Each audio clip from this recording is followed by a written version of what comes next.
అధ్యక్ష, ముందుగా శాసనసభ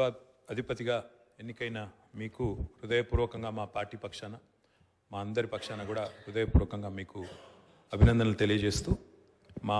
పార్టీ అధ్యక్షులు పెద్దలు శ్రీ కేసీఆర్ గారు వారు దురదృష్టవశాత్తు వారికి కొంత గాయమయ్యి హాస్పిటల్లో ఉన్నప్పటికీ ఎప్పుడైతే ఈ ప్రతిపాదన శ్రీధర్ బాబు గారి ద్వారా మరి వారికి వచ్చిందో వెంటనే ఒక క్షణం కూడా సంకోచించకుండా రెండో ఆలోచన లేకుండా తప్పకుండా సహకరించవలసిందే అని చెప్పి ఏకగ్రీవంగా ఎన్నిక కావడానికి వారు మాకు ఆదేశాలు ఇవ్వడం జరిగింది. దానికి అనుగుణంగానే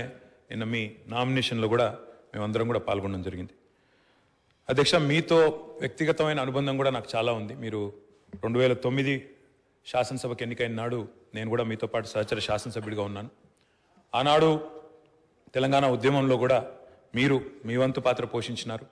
2012 నుంచి 14 దాకా మీరు మంత్రిగా, ముఖ్యంగా మా శాఖకు మంత్రిగా, హ్యాండ్లూమ్స్ అండ్ టెక్స్టైల్స్ డిపార్ట్మెంట్కి మంత్రిగా మీరు పనిచేసిన క్రమంలో ఆనాడు ఒక సందర్భంలో నేను మీ దగ్గరకు వచ్చి మీరు రండి, సిరిసిల్లకి మీరు రావాలి, ఎందుకంటే రాష్ట్రం మొత్తంలోనే టెక్స్టైల్ అంటే సిరిసిల్ల కాబట్టి మీరు తప్పకుండా రావాలి అంటే మీరు కొంత సంకోచం వ్యక్తం చేసినారు మొదలు.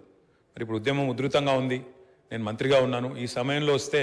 ఏమైనా ఇబ్బంది ఉంటుందా అంటే లేదు, మనం కలిసే పోదామని చెప్పి ఆ రోజు మీరు రావడమే కాకుండా ఆనాడు మరి బ్రహ్మాండంగా మీరు వచ్చి అక్కడ కార్మికుల సమస్యలు విని తర్వాత చాలా సమస్యల పరిష్కారానికి మీ స్థాయిలో మీరు కృషి చేసినందుకు కూడా మీకు మనస్ఫూర్తిగా ఈరోజు మళ్ళొకసారి అభినందనలు, ధన్యవాదాలు కూడా తెలియజేస్తూ మరి ఒక ఉన్నతమైన సాంప్రదాయానికి ఈరోజు మరి తెరదీస్తూ ఇతర పెద్దలు గౌరవనీయులు తెలంగాణ రాష్ట్రం ఏర్పడ్డ తర్వాత పెద్దలు సిరికొండ మధుసూదనాచారి గారు, తర్వాత శ్రీ పోచారం శ్రీనివాసరెడ్డి గారు, తదనంతరం మీరు, మరి వారు ఇద్దరు కూడా నెలకొల్పిన సాంప్రదాయాలు, కాపాడిన విలువలు, వాటన్నిటిని మీరు కూడా పరిరక్షిస్తారని మనస్ఫూర్తిగా ఆకాంక్షిస్తూ మీ ఉన్నతికి మనస్ఫూర్తిగా అభినందనలు తెలియజేస్తూ మరి ఇప్పుడే పెద్దలు ముఖ్యమంత్రి గారు, ఉప ముఖ్యమంత్రి గారు, మంత్రివర్యులు కూడా చెప్పినట్టు మరి ఈ సభ అందరి సభ, ఈ సభలో ఉండే ప్రతి సభ్యుడి యొక్క గౌరవాన్ని, ప్రతి సభ్యుడి యొక్క హక్కులను, ముఖ్యంగా ప్రజల తరపున మాట్లాడే ప్రతి నాయకుడి యొక్క, ప్రతి గౌరవ సభ్యుడి యొక్క మరి గొంతును వినిపించే విధంగా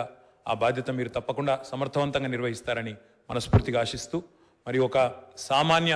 ఎంపీటీసీ పదవి నుంచి ఈరోజు శాసనసభ స్పీకర్గా ఎదిగిన మీ